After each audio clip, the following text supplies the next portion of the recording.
The latest position taken by the Caribbean Airlines Board is that it will not engage in a public debate with its line minister, Jack Warner. The board, headed by businessman George Nicholas, says it understands that this is entirely inappropriate and has no desire to take that approach.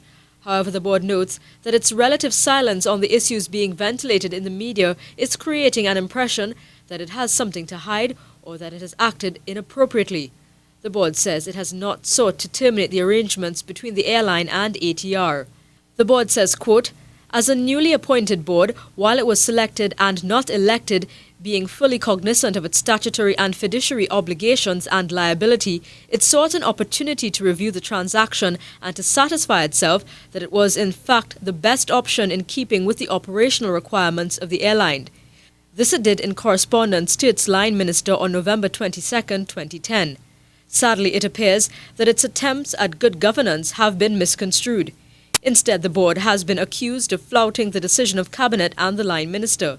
The board did not and does not share the view that asking for time to review and consider a decision made prior to its appointment, which could have a profound impact on the airline during its tenure, or asking for the permission of its line minister to seek the advice of a global expert on the matter was improper.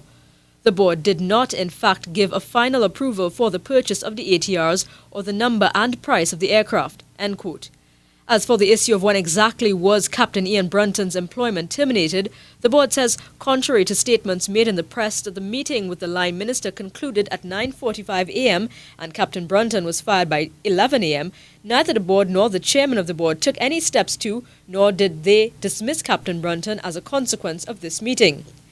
On the issue of sending the minutes of their meetings to Mr. Warner, the board maintains that it sent the minutes of all its meetings to the line minister and to the investment division of the Ministry of Finance through their permanent secretaries in accordance with protocol on November 30th. The board says the question has been asked, why is the Board of Caribbean Airlines wasting billions of taxpayers' dollars on aircraft purchases, and why did it not consult its line minister on the issue?